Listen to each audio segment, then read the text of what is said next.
Episode 3 of Peaky Blinder is here, and the episode really made me cry. We have a lot to discuss. Some of the things that happened are the following. Esme is back, Ada went to talk to Diana, and the show introduced Stephen Graham to the cast. Arthur is making deals, and a tragic ending to the episode. If you're a fan of Peaky Blinder, we're breaking down the last 3 episodes and sharing my discussion. So if you want to be part of that, don't forget to like and subscribe and turn notifications when it's like this. So episode 3 is titled Gold, and this is a big aspect of the episode.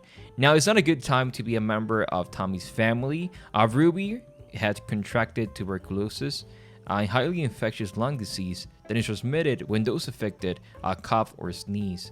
When Tommy and Lizzie turned up at the Shelby Sanatorium for sick children, the medical staff welcomed them.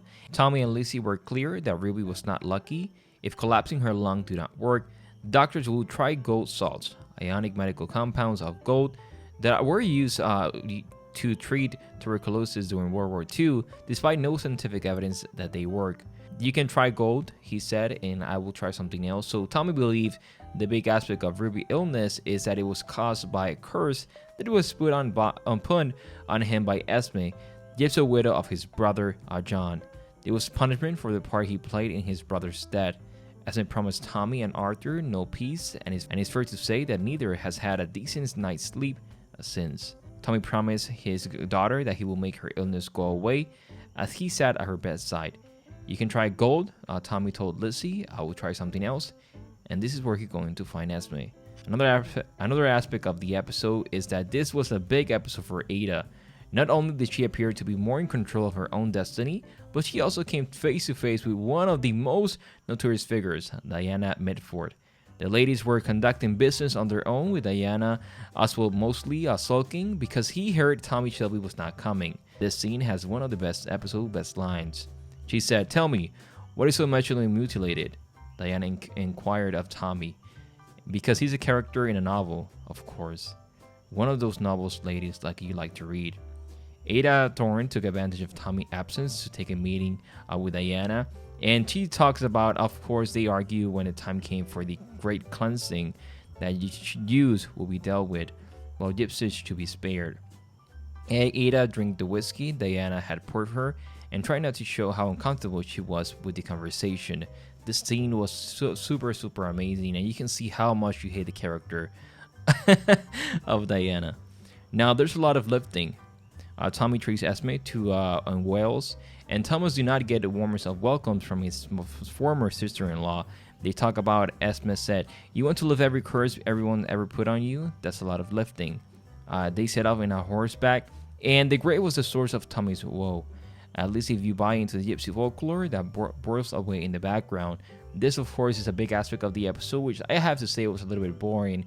I wanted to see the character of Esme again, but not like this. And just with the gypsy information, it was not really my thing. If you have a disagreement with this, I understand. But for me, it was not really that well. Now, Mr. Moise's arrival to the power lunch at Tommy's absence was a great boost for Ada. She took it as an opportunity to assert herself and remind herself and her host that whatever the class system might dictate, the Shelby organization held the balance of power. She said, "We have the information and incentive which will make Mr. Nelson do what you require him to do." And then Jack Nelson arrived with his niece Gina Gray, and Gina had warned him that the Shelby family are all witches and sorcerers who speak freely with the dead. Ada delivered another killer line when she said, "Do you have a man?" She replied, "He died, but of course we speak often." Jack's approach was to say it first and clear up broken glass with my bare hands. This was an amazing scene as well, part of the episode, but this is not everything from the episode. Now, after all of Tommy's procrastinating in the mountains with horror thieves and sorcerers and with Esme and so on, this is the big part of the episode, which is that Ruby died. And this is so sad. This is something that I talk about in my promo breakdown for the last episode, which, for this episode, but it was when I said that, yeah, it's a possibility that Ruby could die, and this is something that we see here.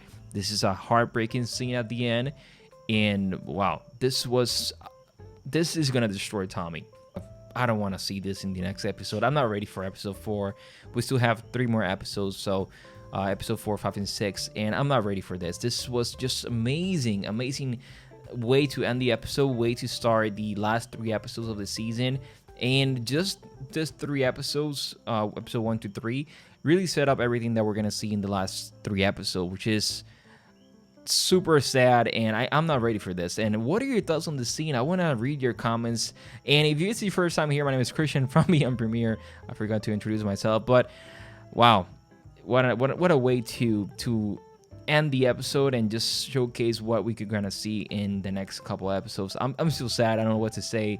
It was a heartbreaking moment. It was a moment that I cried, but yeah, just beautiful way to end the episode. Now Arthur is 10 days sober because he talked with Tommy that he promised to contact Arthur's ex-wife if he stayed off the opium. He went to meet one of the new characters, and that it was Stephen Graham, and he said that he's not stealing the opium. So who is stealing the opium? And this is another part of the episode that they're gonna set up, and this is a nice way to meet.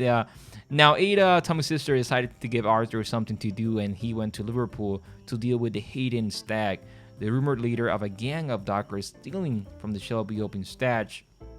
The usual price for crossing the Peaky Blinders was a visit to the Black Star pub, a trip you don't want to come back from. But with Ada killing the shots, that was a downgrade to a beating. So we know we're going to see more of Stephen Graham in the next couple episodes as well. Now, something that we did not saw in this episode was Michael. I'm excited to see the character again. But that's the breakdown overall. It was a beautiful episode, and some of the main things about the episode. But what are your thoughts? Leave your comments below. See a lot to process, and I'm excited for episode 4, which is going to be next Sunday. But anyways, thank you so much for watching this video. My name is Christian from Beyond Premiere, and I will see you in the next one. Bye-bye, everyone.